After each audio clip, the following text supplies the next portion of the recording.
이제 제사장이 입을 옷이 다 준비가 되면 제사장에게 이제 위임식을 해야 합니다.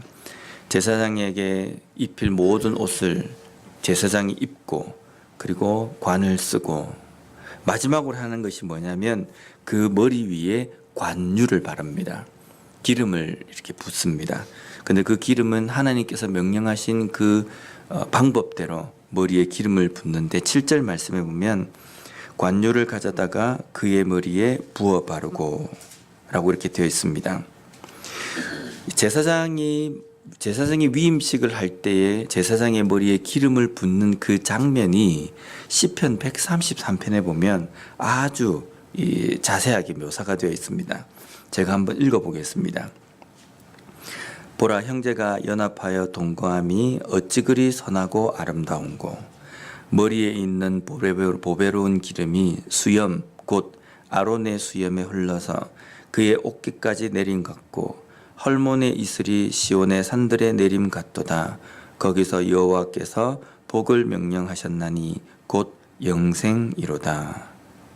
여기 보면 관유를 머리에 부을 때 그 아론의 머리에서 기름이 흘러서 옆으로 흘러서 수염을 타고 내리고 그리고 옷깃에 싹 스며드는 그 모습이 시편 133편에 묘사가 되어 있습니다.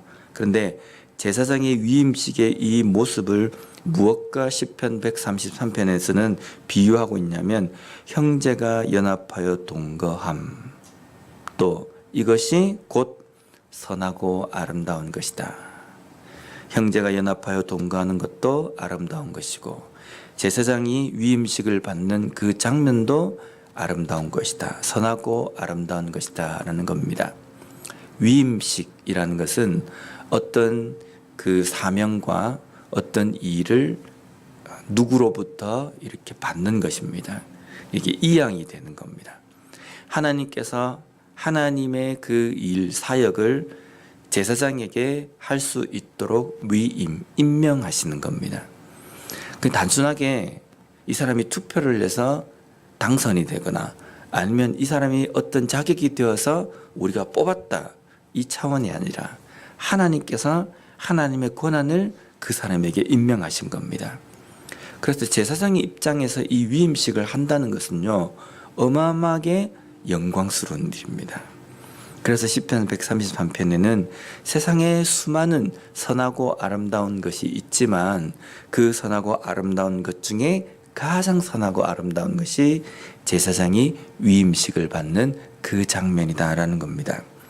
왜 이것이 아름답고 선한 것이냐면 기름 부음을 받는 것이기 때문이라는 겁니다. 제사장은 기름 부음을 받고 난 다음에 하나님의 영광이 그와 함께하고 그리고 그 영광으로 이 사역을 감당해야 하는 겁니다. 오늘 우리에게도 하나님께서는 왕과 같은 제사장이라고 명령하셨습니다. 그러면 우리도 하나님께서 우리를 제사장으로서 이 세상 가운데 위임하셨습니다. 위임하시면서 우리에게 기름으로 머리를 바르시진 않으셨지만 우리에게 위임하실 때 그 위임하신 증거가 무엇입니까? 성령의 기름 부음입니다. 구약시대의 제사장은 관유로 기름 부음으로 말미암아 위임식의 완성이 되었다고 한다면 오늘날 세상 가운데에 우리의 삶에 왕과 같은 제사장인 우리는 성령의 기름 부음으로 말미암아 이 위임식에 임명을 받은 사람입니다.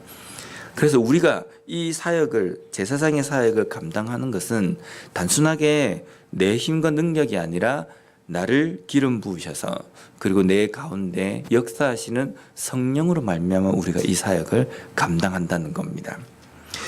30절과 37절에 보면 이 제사장의 위임식은 7일 동안 거행이 됩니다. 7일 동안 거행되는 동안에 그 제사장은 어떤 시간을 보내겠습니까? 첫날 내가 딱 시작을 했기 때문에 됐다, 이제 내가 아무렇게 살아도 되겠구나. 딴주기 제사장으로 내가 임명받아가지고 그 사역 성소에 들어가기 전까지 이제 이전까지 잘 준비했기 때문에 그냥 아무렇게나 해도 되겠구나, 이게 아니라 첫날 시작할 때 아마 마음속에 두렵고 떨리는 마음이 있을 겁니다. 근데 그 두렵고 떨리는 마음이 하루, 이틀, 3일, 7일 동안 계속되어야 되는 겁니다. 그러니까 제사장의 마음이 흐트러질 수가 없는 겁니다. 매일 일어날 때마다 또 그 하루 동안에 자기의 삶을 돌아보면서 계속적으로 하나님 앞에 거룩하게 정결하게 내가 준비되고 있는지를 항상 살피는 그 시간이 7일이라는 겁니다. 그리고 이 7일 동안에는 제사장이 무엇을 목격하게 되냐면 자기를 거룩하게 하고 위임하게 하고 속죄하게 하는 제물이 번제단에서 불태워지는 것, 죽임을 당하는 것을 제사장은 목격해야 되는 겁니다. 양이 잡아지고 소가 잡아질 때에 저 소와 저 양은 나를 거룩하게 하고 나의 죄를 속죄하기 위해서 죽어가고 있구나라는 것을 제사장은 목격한다는 겁니다.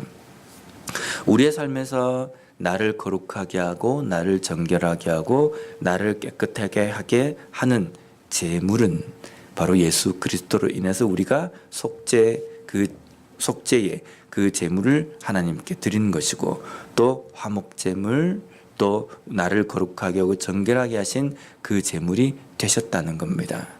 그렇기 때문에 우리는 이 세상 가운데 내가 구별된 왕과 같은 제사장으로의 삶을 살아갈 때 우리가 잊지 말고 기억해야 될 것은 예수 그리스도로 인해서 내가 성령의 기름 부음을 받고 그 기름 부음 받음으로 인해서 나를 이 세상의 왕과 같은 제사장으로 임명하셨다. 내가 왕과 같은 제사장으로 이 세상 가운데 구별되고 거룩한 삶을 통해서 하나님의 영광을 위해서 살아가는 삶을 살아야 한다. 이것을 기억하고 매일매일의 삶 속에 이런 은혜, 성령의 기름 부음을 받음으로 인해서 머리, 수염, 어깨까지 그 성령의 은혜가 푹 잠겨지고 또 그것으로 인해서 매일매일의 삶을 살아갈 수 있는 그러한 은혜가 우리와 함께 있기를 원합니다. 다 함께 기도하겠습니다.